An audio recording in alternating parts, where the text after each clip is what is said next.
हमारा next MCQs है 31। Next MCQs है 31। Who was the in charge of invertebrate collection in national history of museum. देखो बेटा ये फ्रांस में था और यहां पर जो इंचार्ज था वो था लेमार, तो हमारा आंसर बनेगा beta. Cardiac muscles is characterized by all except attach to the bones. ये बोन्स के साथ नहीं अटैच होते, बेसिकली ये हार्ट के साथ एसोसिएटेड होते हैं, तो हमारा आंसर डेल्टा बनेगा। ओरिजिन ऑफ मसल देखें, आप जानते हैं कि जो मसल्स के ना 3 पार्ट होते हैं, वो पार्ट जो उसका बोन के साथ अटैच होता है उसको ओरिजिन कहते हैं।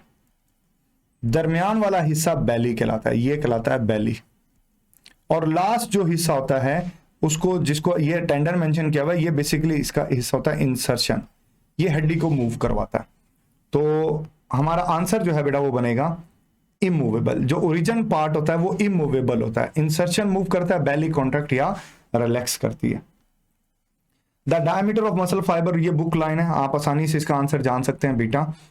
विच filament change its position during the contraction. देखो बेटा जब कॉन्ट्रैक्शन होती है ना, तो जो एक्टिन फिलामेंट होते हैं ना वो मायोसिन फिलामेंट के ऊपर स्लाइड करते हैं। ये जो थिन फिलामेंट होते हैं ना ये स्लाइड करते हैं, ठीक है, तो थिन स्लाइड करते हैं ओवर द थिक, तो हमारा आंसर बनेगा बीटा। ट्रोपोमायोसिन, आप जानते हैं कि इसकी जो एक्टिव साइट होती है ना ये ट्रोपोमायोसिन है, ब्लू कलर वाली, ये एक्टिन की बाइंडिंग साइट को छुपाती है, और ये ट्रोपोनिन है जिसके साथ कैल्शियम आयन आकर अटैच होता है। चल, the ovarian begin at an activated follicle develop. The ovarian cycle जो होता है ना बेटा, ये प्राइमरी फोलिकल, हर माह जो है वो पैरामोडियल फोलिकल्स में से प्राइमरी फोलिकल सेलेक्ट होते हैं और फिर उन्हीं में से कोई एक ग्राफियन फोलिकल बनता है। The process of oogenesis produce the 3 non functional polar bodies that is eventually disintegrate and form 1 functional ovum. एक ओवम बनता है और 3 सेकंड पोलर बॉडीज बनती हैं, ये तरीकेकार होता है। Toward the end of each follicular phase, a sudden increase in LH trigger the ovulation। बिल्कुल ये ओवुलेशन करता है और एस्ट्रोजन इसके साथ मिलकर स्टिमुलेट करता है rather than inhibit। एस्ट्रोजन इसको स्टिमुलेट करेगा। The lining of inner layer of uterus, इसको एंडोमेट्रियम कहेंगे। Luteal phase during the menstrual cycle begin with the, देखो बेटा ये ओवुलेशन के साथ ही शुरू हो जाता है। ग्राफियन फॉलिकल रप्चर करेगा, ओवुलेशन होगी, कार्पस ल्यूटियम बन जाएगा और सेकंड फेज जो कार्पस ल्यूटियम के बनते ही ल्यूटियल फेज स्टार्ट हो जाता है, तो बहरहाल इसका आंसर डेल्टा बनेगा। फंक्शन ऑफ प्रोजेस्टेरॉन, प्रोजेस्टेरॉन का फंक्शन जो है बेटा वो जो एंडोमेट्रियम थी उसकी लाइनिंग को थिक करना होता है और ये उसकी थिकनेस को कंट्रोल करेगा जब तक ये प्रोड्यूस होता रहता है। तो maintenance of lining of uterus, इसका जवाब बनेगा Charlie. Testosterone is secreted by, हम पढ़ चुके हैं कि टेस्टोस्टेरॉन सेमिनिफेरस ट्यूब्स के बीच में एक सेल पाया जाता है, उनको लेडिक सेल या इंटरस्टिशियल सेल्स कहते हैं, वहां से ये पैदा होता है। तो यहां पर तो कोई भी जवाब नहीं, इसलिए इसका आंसर बनेगा none of these. Secretion of FSH in female is inhibited by, देखो बेटा ये जो एफएसएच है ना, एफएसएच ये जो एस्ट्रोजन है ना, एस्ट्रोजन जब इसकी मिकदार बढ़ती है ना तो ये एफएसएच को कम कर देता है। इसी रिस्पॉन्स की वजह से तो एलएच प्रोड्यूस होता है, ठीक है ना। एफएसएच का एस्ट्रोजन के ऊपर पॉजिटिव फीडबैक है, जबकि एस्ट्रोजन का एफएसएच के ऊपर नेगेटिव फीडबैक होता है, तो ये कम कर देता है। ये एस्ट्रोजन और प्रोजेस्टेरॉन दोनों इसके इनहिबिटर हैं, सिर्फ एस्ट्रोजन नहीं है। The thick part containing the most of the muscle, thick part में बेटा आप जानते हैं कि यहां पर बेली होती है, जो मैंने आपको बताया था ना कि ये यू मसल्स के 2 पार्ट होते हैं, यू ना,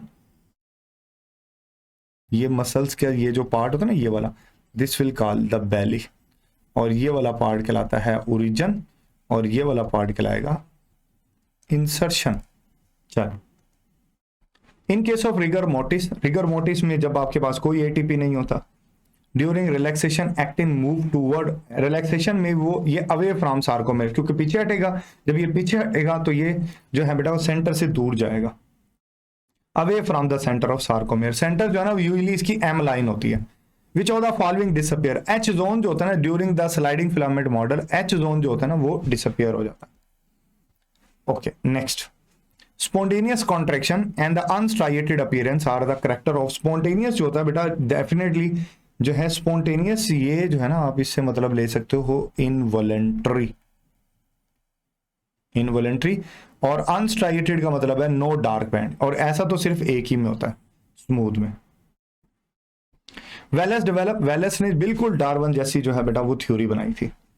इन natural selection the environment play an important role affecting the proportion of gene in a population.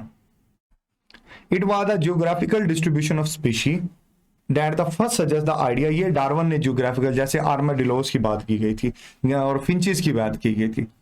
Similarity in the character resulting from common ancestry, बड़ा सिंपल है, ये होमोलॉगी की डेफिनेशन है। Oldest fossils जो होते हैं ये मैं आपको बता चुका हूं कि ये जो है ना वो प्रोकैरियोट के थे, ठीक है ना, पूरी सीरीज मैंने आपको बताई थी कि जनाब प्रोकैरियोट है,